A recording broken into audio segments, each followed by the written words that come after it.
Bismillahirrahmanirrahim. Assalamu alaikum.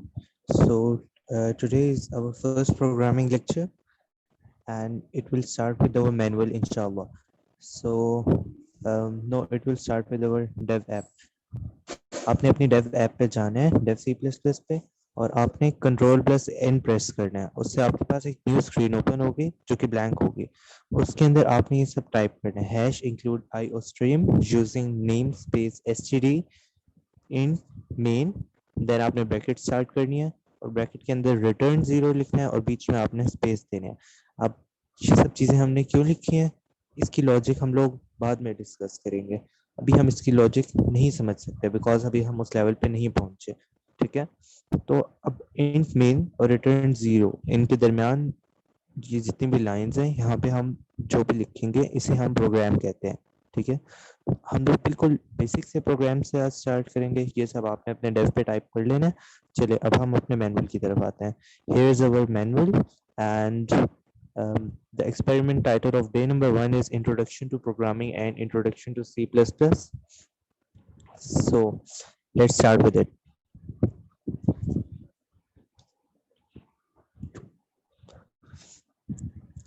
Okay, अब जब भी हम लोगों को प्रोग्राम बनाना होता है तो हमें कुछ ना कुछ वैल्यूज, कुछ ना कुछ चीजें सेव करवानी होती हैं. अब हमारे पास कितनी टाइप की चीजें हैं जो हम सेव करवा सकते हैं. First of all integer. Integer क्या होगा, हमारे पास जब हमने कोई नंबर सेव करवाना होगा, 2 3 4 -2 -3 या कोई भी नंबर आपने स्टोर करवाना होगा, तो आप करेंगे उसको आप किसी वेरिएबल में सेव करवाते हैं. ठीक है, अब उस वेरिएबल का नाम क्या देना है वो आपकी मर्जी. ABC, मतलब कोई भी आप नेम दे सकते हैं. आप उसका नाम X रख सकते हैं, Y रख सकते हैं, Z रख सकते हैं, एनीथिंग यू वांट. तो अब हम लोगों के पास कितनी टाइप्स होती हैं वेरिएबल्स की, लेकिन आपको उससे पहले उसको डिक्लेयर करवाना पड़ता है. वो हम बाद में देखते हैं, पहले हम देखते हैं कि कितनी टाइप्स होती हैं. अगर आपने कोई नंबर सेव करवाना है अपना, तो आप इस तरह से करवाएंगे. यहाँ पे एक INT आप लिख देंगे, उसके पीछे पहले अपने वेरिएबल को डिक्लेयर करेंगे. अगर आपको इंटीजर डिक्लेयर करवाना है तो आप उसके पीछे INT लिखेंगे. डेसिमल, अगर आपके पास कोई पॉइंट्स में वैल्यू है, फॉर इंस्टेंस आपके पास 1 2 नहीं, आपके पास 2.5 है, तो आप उसको इंटीजर में नहीं सेव करवा सकते. आपको उसके लिए फ्लोट में सेव करवाना पड़ेगा, अपने वेरिएबल को फ्लोट में डिक्लेयर करवाना पड़ेगा. अगर आप एक कैरेक्टर को A B C X Z backslash plus minus कोई भी एक कैरेक्टर में से लेते हैं और आप उसे सेव करवाना चाहते हैं, तो उसको आप कैसे सेव करवा सकते हैं. उसको आप CHAR लिखते हैं उसके लिए आप. ठीक है, बुलियन को आप छोड़ दें अभी. और हमारे पास एक और भी होती है डेटा टाइप. अगर आपने एक से ज्यादा कैरेक्टर सेव करवाने हो, फॉर इंस्टेंस मैं चाहता हूँ कि मैं लिखूं X इक्वल्स टू हमजा. ठीक है, HAMZA. तो अब उसको हम सेव करवाएंगे स्ट्रिंग में. ठीक है, and remember string is an array of characters. इस बात को अब बस आप नोट कर लें, इसको डिस्कस हम बाद में करेंगे कि एरे ऑफ कैरेक्टर्स क्या है. ठीक है, तो लेट्स स्टार्ट. अब हम यहाँ पे एक इंटीजर डिक्लेयर करवाते हैं, INT स्पेस X या C. ठीक है, अब हमने इसको डिक्लेयर करवा दिया. देन हम इसके अंदर कोई वैल्यू सेव करेंगे. उसका मेथड ये होता है कि जिसमें आपने वैल्यू सेव करनी है उसको आप लेफ्ट साइड पे रखते हैं और जो वैल्यू आपने सेव करवानी है वो राइट साइड पे. फॉर इंस्टेंस बस इतनी सी बात है, C इक्वल्स टू 5. ठीक है, अब हमारे प्रोग्राम में अभी तक क्या हुआ, आपने एक डिक्लेयर करवाया कि मैं एक इंटीजर बनाने वाला हूँ. ठीक है, उसका नाम मैंने रखना है C. ठीक है, अब और आपने C को एक वैल्यू असाइन कर दी 5. ठीक है, इसी तरह से हम एक और फ्लोट बना देते हैं, फ्लोट X.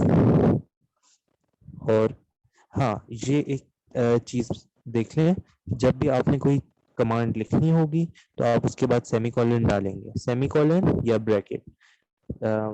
कुछ कमांड्स होती हैं वो ब्रैकेट पे क्लोज होती हैं. फॉर इंस्टेंस अगर आप अपने पूरे मेन फंक्शन को देख लें तो यहाँ से ब्रैकेट पे क्लोज हुई, ब्रैकेट से स्टार्ट हुई है, ब्रैकेट पे क्लोज हुई है. जो ब्रैकेट से स्टार्ट नहीं होती हम उनके एंड पे सेमीकोलन डालते हैं. इससे क्या होता है कि आपका प्रोग्राम इस बात को डिटेक्ट कर लेता है कि आपकी लाइन एंड हो चुकी है. आप एंटर प्रेस करते हैं तो इसका ये मतलब नहीं है कि आपकी लाइन एंड हो गई है जब तक आप सेमीकोलन नहीं पुट करते. अब इंट C के बाद मैंने जब सेमीकोलन पुट कर दिया तो इसको पता चल गया कि इंट C ये डिक्लेयर हो गया है, बात खत्म. अब इससे आगे चलें. अब मैं फ्लोट X नेक्स्ट लाइन में लिखूं, इसी लाइन में लिखूं, कोई फर्क नहीं पड़ता। नेक्स्ट हम एक स्ट्रिंग कर देते हैं डिक्लेयर, string स्ट्रिंग s, ठीक है। अब कि हमने तीन चीजें डिक्लेयर करवा दी हैं। ओके, अब चलें, अब देखें हम x के अंदर कोई वैल्यू सेव करवाते हैं, x इक्वल्स टू 2.5 सेमीकोलन, ताकि हमें पता चल जाए कि ये क्लोज हो गया, ठीक है। अब उसके बाद हम डिक्लेयर करवाएंगे s equals to let's say it's HAMZA, okay, and then will put semicolon. अच्छा, जब आपने स्ट्रिंग के अंदर कोई वैल्यू सेव करवानी हो या फिर आपने कोई भी टेक्स्ट टाइप करना हो, एक से ज्यादा कैरेक्टर्स का टेक्स्ट, तो अब हम उसके इर्द डबल इन्वर्टेड कोमास डालते हैं। जब हमने सिर्फ एक कैरेक्टर पुट करना हो तो हम उसके इर्द गिर्द सिर्फ सिंगल इन्वर्टेड कोमा पुट करते हैं। कैसे? लेट्स से हमने एक कैरेक्टर डिक्लेयर करवाया, उस कैरेक्टर का नाम हमने रख दिया बी, और हम बी को पुट करना चाहते हैं, हम एच के इक्वल में पुट कर देता हूँ। तो अब सिंगल इन्वर्टेड कोमा आप डालेंगे, बीच में एच लिखेंगे, उसके बाद सेमीकोलन। अब अगर आपने एक कैरेक्टर सेव करवाना है किसी चीज में या एक कैरेक्टर कहीं लिखना है, तो आप उसके इर्द गिर्द सिंगल इन्वर्टेड कोमा डालेंगे, और अगर आपने मल्टीपल कैरेक्टर्स लिखने हैं जैसे HAMZA, तो आप उसके इर्द गिर्द डबल इन्वर्टेड कोमा डालेंगे। अब हम लोग अपनी फर्स्ट कमांड स्टडी करने जा रहे हैं। ये सब चीजें थी डिक्लेरेशन, ये सब कुछ ना कुछ डिक्लेयर कर रही थी, इंट, फ्लोट, स्ट्रिंग, ये सब एक डिक्लेरेशन है, और ये यहाँ पे हमने इनको असाइन की वैल्यूज। अब हम अपनी फर्स्ट कमांड स्टडी करने जा रहे हैं। कमांड होती है जिसपे हमारा प्रोग्राम कोई ना कोई एक्शन लेता है जो कि हमें शो होता है। अब वो किस तरह का एक्शन हो सकता है?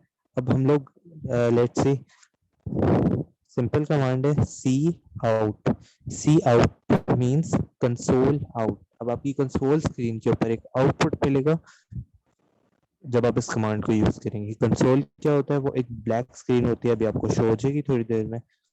अच्छा, इसको लिखने का तरीका ये होता है कि आप सी आउट लिखते हैं, उसके बाद डबल लेस देन के सिंबल्स डालते हैं, उसके बाद आपने अगर आपने कोई टेक्स्ट एज इट इज दिखाना हो अपनी ब्लैक स्क्रीन पे, तो आप इसके अंदर ये टेक्स्ट लिख देते हैं। For instance let's put a text given NUMBER number, ठीक है, हमने एक टेक्स्ट पुट कर दिया। ओके, अब हमारा प्रोग्राम इस कमांड के साथ क्या करेगा, लेट्स सी। अच्छा, हम अपने प्रोग्राम को एग्जीक्यूट कैसे करते हैं? या तो F11 की दबाते हैं, या फिर ये आपके पास यहाँ पे एक ऑप्शन होगा कंपाइल एंड रन का, आप इसको प्रेस करें, तब भी आपका प्रोग्राम जो होगा वो एग्जीक्यूट हो जाएगा। प्रोग्राम एग्जीक्यूट होगा तो साथ ही आपके पास एक ब्लैक कंसोल स्क्रीन आएगी। इस ब्लैक कंसोल स्क्रीन के ऊपर हमें अपने प्रोग्राम का आउटपुट मिलेगा।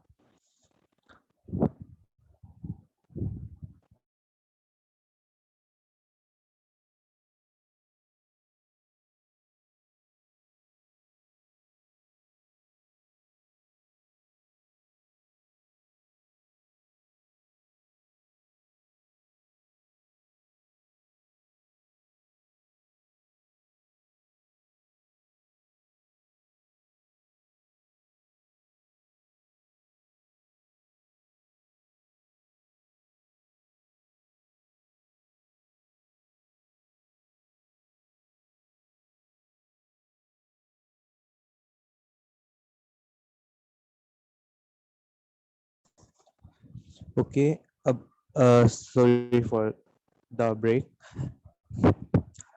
अच्छा, अब सी आउट कमांड लिखने के कितने मेथड्स होते हैं यहाँ पे हम लोगों को शो हो रहे हैं। अच्छा, अब फर्स्ट मेथड है जो कि हम लोगों ने किया था इम्प्लीमेंट अभी। इन मेथड्स को आप देख लें एक दफ़ा। अगर आप इस तरह से लिखेंगे, अगर आपने इस तरह से पुट करना है हेलो वर्ल्ड, ठीक है, अगर फॉर इंस्टेंस आप हेलो वर्ल्ड लिख रहे हैं, ठीक है, तो और आप चाह रहे हैं कि वर्ल्ड के इर्द गिर्द डबल इन्वर्टेड कॉमास हो। लेट्स सी, अगर हम अपने एक्चुअल प्रोग्राम में यही वर्ड लिखें हेलो वर्ल्ड, ठीक है, और हम अपने वर्ल्ड के इर्द गिर्द डबल इन्वर्टेड कॉमास डालना चाहें, तो क्या होगा? अब ये देखें, ये जो वर्ड है ना, वर्ल्ड, ये ब्लू नहीं है। ब्लू का मतलब है वो टेक्स्ट जो कि टेक्स्ट की फॉर्म में हमने जो भी चीज़ लिखी है वो ब्लू में आ रही थी, बट अब ये टेक्स्ट नहीं रहा। अगर हम इसको इम्प्लीमेंट करने की कोशिश करेंगे तो वो हम एरर देगा। ठीक है, तो इसको अगर हम किसी चीज़ को इन्वर्टेड कोमास में क्लोज करना चाह रहे हैं तो इसको लिखने का क्या मेथड है, यहाँ पे हमारे पास मैनुअल में अवेलेबल है। हम बैक स्लैश डालेंगे, फिर इन्वर्टेड कोमास, फिर जो वर्ड जिसके इर्द गिर्द हम इन्वर्टेड कोमास देना चाह रहे हैं हम वो वर्ड लिखेंगे, और फिर इन्वर्टेड कोमास को हम लोग डबल टाइम क्लोज कर देंगे। उसका आउटपुट हमारे पास इस तरह से आएगा। नेक्स्ट मेथड हम लोगों के पास ये है कि अगर हम बैक स्लैश ही डालना चाह रहे हैं, क्योंकि बैक स्लैश पे हमारा प्रोग्राम हमेशा समझता है कि हम कोई एक्शन लेने जा रहे हैं। फॉर इंस्टेंस अगर मैं हेलो वर्ल्ड लिखता हूँ और मैं चाह रहा हूँ कि हेलो और वर्ल्ड के बीच में एक एंटर का बटन प्रेस हुआ हो, ठीक है, तो अब मैं ये काम कैसे करूंगा, मैं बीच में बैक स्लैश एन लिख दूंगा। ठीक है, अब ये जो चीज है जो कि मैंने हाईलाइट की है बैक स्लैश एन, इसको ये अलग से रीड करेगा प्रोग्राम हमारा।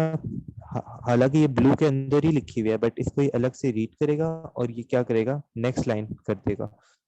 Let's see how. हम F11 प्रेस करेंगे,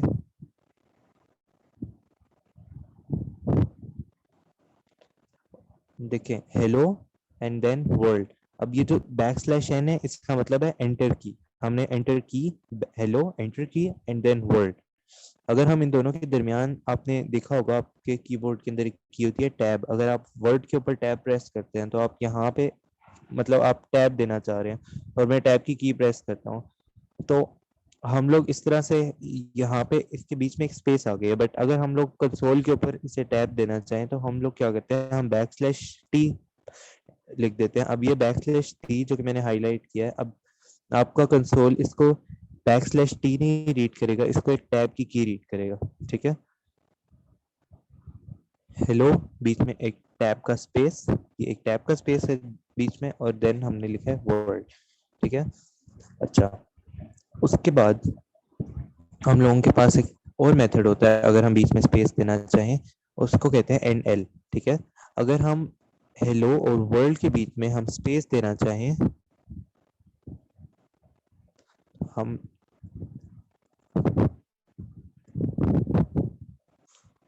अच्छा, जब भी हमने एक के बाद दूसरी कोई चीज टाइप करनी हो यहाँ पे, तो हम लोग क्या करते हैं, हम लोग डबल लेस देन के सिंबल फिर डालते हैं, फिर हम अपनी नेक्स्ट चीज टाइप करते हैं, फिर उसके बाद डबल लेस देन के सिंबल, फिर नेक्स्ट चीज। वो अभी हम देखेंगे उसको भी। अभी देखें हमने क्या किया है, hello then endl then world. ठीक है, अब ये एंडल भी एंटर ही है। ठीक है, अब अगर, हाँ, हमारे पास एंटर लिखने के दो मेथड्स है यहाँ पे, बैक स्लैश एन और एंड एल। ठीक है, अब देखें अब भी हम लोगों के पास वही आउटपुट आएगा, हेलो एंड देन वर्ल्ड।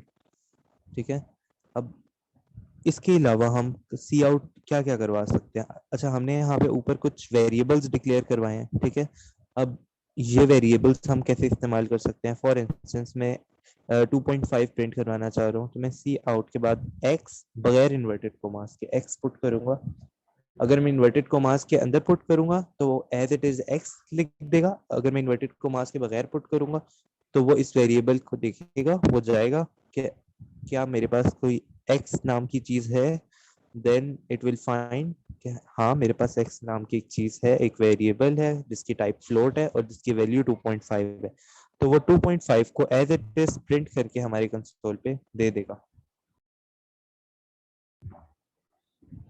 अच्छा, उसके बाद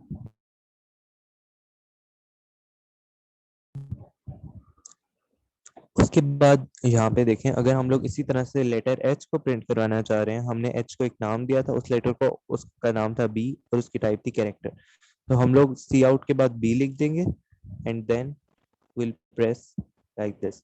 यहाँ पे हमारे पास एच लिखा गया। अच्छा, इसी तरह से हम लोग इसके अंदर डिफरेंट अरिथमेटिक फंक्शंस परफॉर्म कर सकते हैं। फॉर इंस्टेंस ये अगर हमने एक कैरेक्टर सेव करवाया है एक्स और एक वाई, और फिर हम लोग लिखते हैं एक्स प्लस वाई, तो वो ऐड होगा। मतलब ये सिंपल वही है, आप देख लें। मल्टीप्लिकेशन के लिए हम लोग स्टेरिक यूज करते हैं, डिवीजन के लिए हम लोग स्लैश यूज करते हैं। बाकी दोनों चीजों को आप छोड़ दें, वो अभी हमारे काम की नहीं है। ठीक है, तो अब हम लोगों के पास ये सारे अरिथमेटिक ऑपरेटर्स हैं। अच्छा, एक और कमांड मैं आप लोगों को बताता हूँ, that is the command of cin. ठीक है, हम सी इन का मतलब है, सी आउट का मतलब है कि वो आउटपुट दे रहे हैं कंसोल पे, सी इन का मतलब है कि वो कंसोल पे जो यूजर है, जो भी यूजर कंसोल को ब्लैक स्क्रीन को यूज कर रहा है, अब वो उधर कोई ना कोई इनपुट ले रहा है उससे, और उस पे आगे कोई काम करना हो या फिर जो भी। फॉर इंस्टेंस हमने यहाँ पे डिक्लेयर किया था इंट सी। ठीक है, हम इसको यहाँ से रिमूव कर देते हैं। अब हम कहते हैं कि वो सी जो है यूजर हमें प्रोवाइड करेगा, हम नहीं सी, पहले हमने सी को लिख दिया था, सी को एक वैल्यू असाइन कर दी थी 5। अब हम नहीं चाह रहे कि सी की वैल्यू हम खुद असाइन करें, सी की वैल्यू यूजर असाइन करेगा। यूजर हम उसे कहते हैं जो कंसोल यूज कर रहा होता है, क्योंकि एक्चुअल प्रोग्राम जब बड़े प्रोग्राम्स बनते हैं तो हम यूजर को ये वाली चीज नहीं प्रोवाइड करते, हम यूजर को वो कंसोल प्रोवाइड करते हैं। और आप अभी हम इस काबिल नहीं हुए कि हम अपने कंसोल के ऊपर ग्राफिक डिजाइनिंग भी कर सकें, हम उस पर बटन्स भी ऐड कर सकें, एक जगह हो जिसके ऊपर हम कोई चीज एंटर करें, फिर उसके बाद बटन एंटर करें, या फिर इस तरह से वो ग्राफिक यूजर इंटरफेस होता है, वो बिल्कुल अलग चीज है। तो अभी हम जो भी काम करेंगे वो ब्लैक कंसोल पे होगा, और समझ लें कि वो आपका आउटपुट है वो किसी यूजर के पास जा रहा है। ठीक है, तो अब आपने क्या करना है, सी इन लिखने का ये मेथड होता है कि आप ग्रेटर देन के सिंबल 2 दफा पुट करते हैं, और जो भी आपने वेरिएबल, कोई भी वेरिएबल आपने यूजर से लेना होता है। अब हमने यूजर से एक वेरिएबल लेना है जिसका नाम है सी, उसकी टाइप है इंटीजर। ठीक है, अब क्या होगा, अब यूजर हम लोगों को ये वेरिएबल प्रोवाइड करेगा, सी की वैल्यू हमें यूजर बताएगा। ठीक है, और हम क्या करते हैं, हम करते हैं कि सी आउट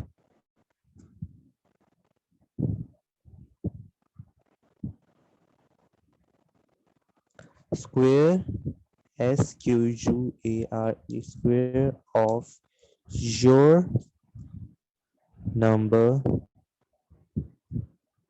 is, अब कंसोल पे क्या होगा, सी मल्टीप्लाई बाय सी। अब कंसोल पे क्या होगा, पहले वो यूजर से एक वैल्यू मांगेगा सी, जिसकी टाइप थी इंटीजर। ठीक है, अब उसके बाद वो क्या करेगा, वो यूजर को बताएगा कि square of your number is c multiply by c. अब square of your number is as it is type हो जाएगा, और सी मल्टीप्लाई बाय सी उस वैल्यू का स्क्वायर होगा जो हमें प्रोवाइड करेगा। फॉर इंस्टेंस अगर वो 2 प्रोवाइड करता है तो हम बताएंगे कि square of your number is 4, अगर वो 60 प्रोवाइड करता है तो हम उसे बताएंगे square of your number is 3600, and like this. ठीक है, अगर हम F11 प्रेस करते हैं अब, तो अब खाली स्क्रीन है। अब वो हमसे एक चीज मांग रहे, हमने यहाँ पे इससे पीछे कुछ नहीं लिखा, हमने लिखा यहाँ पे सी इन सी। हम इससे पीछे सी आउट में हम ये लिख सकते थे एंटर द नंबर या फिर समथिंग, ताकि यूजर को अंदाजा हो जाए। अब हमें तो पता है कि हमारा प्रोग्राम हमसे कुछ मांग रहा है, और वो क्या मांग रहा है, वो सी की वैल्यू मांग रहा है। बट जब हम एक्चुअल प्रोग्राम्स बनाते हैं तो हम सी इन से पीछे एक सी आउट भी लिखते हैं, जिसमें हम कहते हैं कि एंटर द नंबर या फिर कुछ भी, ताकि उसको पता चल जाए कि उसने क्या चीज एंटर करनी है। ठीक है, अब हम यहाँ पे एक नंबर एंटर कर देते हैं 6, and it provided me the answer that square of your number is 36। ठीक है, अब हम यहाँ पे c क्रॉस c इस तरह से लिख सकते हैं। अब एक और तरीका भी है इसको लिखने का। फॉर इंस्टेंस अब यहाँ पे c है ना, ठीक है, अब अगर मैंने 2 इंटीजर्स को एक साथ डिक्लेयर करवाना हो, मुझे पता है तो कि मैंने दूसरे को भी अभी डिक्लेयर करवाना है, तो मैं c के बाद कोमा डाल के u इस तरह से नेक्स्ट वेरिएबल अपना डिक्लेयर करवा दूंगा। अब मैं ये भी कर सकता हूँ कि u is equals to c multiply by c. ठीक है, अब u जो है वो c का स्क्वायर है, and I can write in the cout that square of your number is u। ठीक है, अब मैं प्रेस करूंगा, अब मैं 7 इसको प्रोवाइड करता हूँ, ये मुझे 49 प्रोवाइड कर देता है। अब उसने क्या किया था, square of your number is, ये वर्ड उसने एज इट इज प्रिंट कर दिया, उसके बाद जो भी हमने नंबर दिया उसने उसको यहाँ पे उसका स्क्वायर हमें प्रोवाइड कर दिया। ठीक है, अच्छा आप लोगों से ये रिक्वेस्ट है कि आप लोग जितना भी ये काम हम कर रहे हैं, आप लोग इसे खुद अपने हाथ से करें, खुद आप इसकी प्रैक्टिस करें अपने डेस्क पे। आई नो कि इस लेवल के ऊपर आपको ये चीज़ें थोड़ी बोरिंग या फिर ऐसे बहुत बेसिक सी लग रही होंगी, बट इन्हीं बेसिक चीज़ों से हम आगे मूव ऑन करेंगे। अगर ये बेसिक चीजें हमें नहीं पता होंगी तो हम आगे मूव ऑन नहीं कर सकते। ठीक है। अब अब हम जो नॉर्मल तरीका हम यूज करते हैं, सी इन से पीछे हम एक सी आउट करते हैं, cout enter your number. ठीक है। अब हमने उससे उसका हमने कहा कि enter your number and then semicolon. ठीक है। हम चाहें तो इसी लाइन में सी इन सी लिखते हैं, हम चाहें तो नेक्स्ट लाइन में लिखते हैं। ठीक है। अब हमने क्या किया है, हमने यूजर से कहा है कि कोई नंबर एंटर कर दें। ठीक है। अब इसके बाद वो सी एन उससे कहेगा। अब जो हम लोगों का प्रोग्राम होता है वो ऊपर से नीचे इम्प्लीमेंट हो रहा होता है, तो ऊपर से नीचे क्या हो रहा है, दो वेरिएबल्स हैं सी और यू, उनकी टाइप इंटीजर हमने डिक्लेयर करवाई, फ्लोट एक्स हमने डिक्लेयर करवाया, स्ट्रिंग एस डिक्लेयर करवाया, कैरेक्टर बी डिक्लेयर करवाया, और बी की वैल्यू एच असाइन कर दी, एक्स की वैल्यू असाइन कर दी, एस की कोई वैल्यू असाइन कर दी, सी की वैल्यू हमने असाइन नहीं की थी, सी की वैल्यू हम यूजर से मांगना चाह रहे थे, तो उसके लिए हमने यहाँ पे लिखा सी आउट एंटर योर नंबर। तो पहले आपके प्रोग्राम में ये होगा कि आप को कहा जाएगा एंटर योर नंबर। ठीक है। क्योंकि हमारा पहली कमांड यही है ना, पहला काम जो हमारा प्रोग्राम करेगा वो यही करेगा, वो लिख देगा एंटर योर नंबर। उसके बाद वो सी इन करेगा, मतलब वो आपसे कोई वैल्यू मांग रहा होगा। ठीक है। जब तक आप वो वैल्यू प्रेस करके एंटर नहीं करेंगे तब तक वो इस पर कोई एक्शन नहीं लेगा। ठीक है। अब वो आपसे वैल्यू ले लेगा, उसके बाद अब वो उस वैल्यू को स्क्वायर करके एक और वेरिएबल को असाइन करेगा जिसका नाम है यू, जिसकी टाइप भी इंटीजर थी। उसके बाद वो आपको आपके नंबर का स्क्वायर प्रोवाइड कर देगा। ठीक है। लेट्स सी, वो कह रहे हैं एंटर योर नंबर, हम लिख देते हैं 56 and it provided us that square of your number is 3136। ठीक है। अब इसी तरह से अब हम लोग ये भी कर सकते हैं कि हम सी आउट को दो दफा टाइप करें। हम यहाँ पे cout square of your number is, यहाँ पे हम खत्म कर दें बात, फिर उसके बाद दोबारा से लिखें सी आउट यू। लेकिन हम चूंकि हम हमें बार बार इस तरह से ये लिखनी पड़ती है, तो इसका एक शॉर्टकट मेथड है, हम दो दफा लेस देन की प्रेस करें, उसके बाद जो भी हमने लिखना हो वो कर दें। ठीक है। अब हम इसके बाद ये लिख सकते हैं and your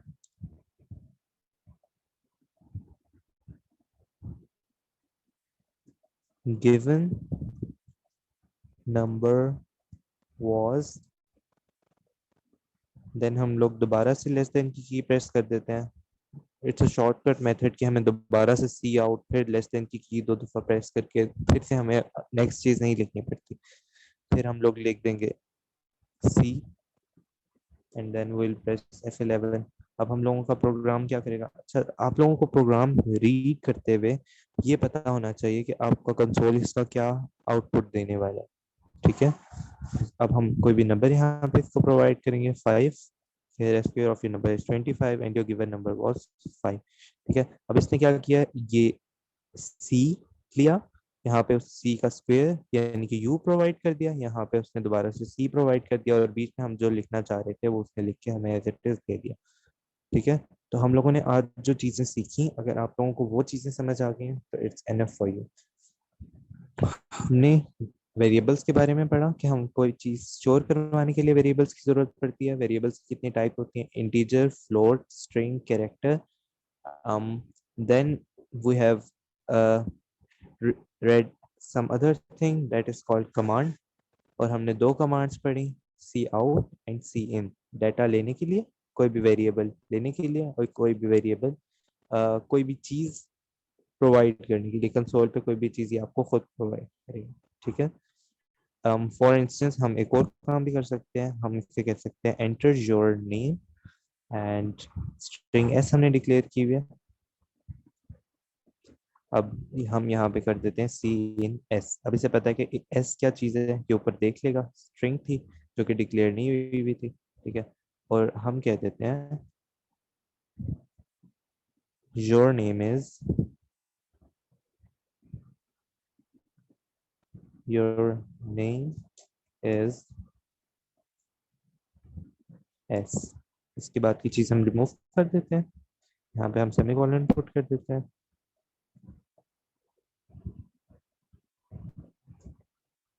enter your name and I typed Hamza and it provided me a statement your name is Hamza. अब एक्चुअल प्रोग्राम्स में हम इस तरह के छोटे छोटे काम नहीं करते। फॉर इंस्टेंस अगर हमने किसी का नेम लिया है, अगर आपके पास एक बैंक अकाउंट का प्रोग्राम है, आपने उस यूजर का नेम लिया, आपने उस प्रोग्राम के अंदर उसे स्टोर करवा दिया या किसी फाइल के अंदर प्रोग्राम के थ्रू स्टोर करवा दिया। अब जब भी वो यूजर आएगा अपनी पिन वगैरह डालेगा तो हम उसका नेम कंफर्मेशन के लिए यूज कर सकते हैं। हम इस तरह से डिफरेंट पर्पसेस के लिए इनको अपने प्रोग्राम्स को इस्तेमाल करते हैं। तो अगर आपने आज सी इन सी आउट इनका पर्पस इनको लिखना सीख लिया है, डाटा टाइप्स और वेरिएबल के बारे में सीख लिया है तो इट्स एनफ। अगर आपको कोई भी चीज़ किसी भी चीज़ के बारे में कंफ्यूजन है तो आज रात को जो हम लोगों का सेशन होगा इंशाल्लाह 10 to 11, आप उसमें अपनी क्वेरीज पूछ सकते हैं Q&A टाइम पे। ओके, जज़ाकल्लाह, अस्सलाम वालेकुम।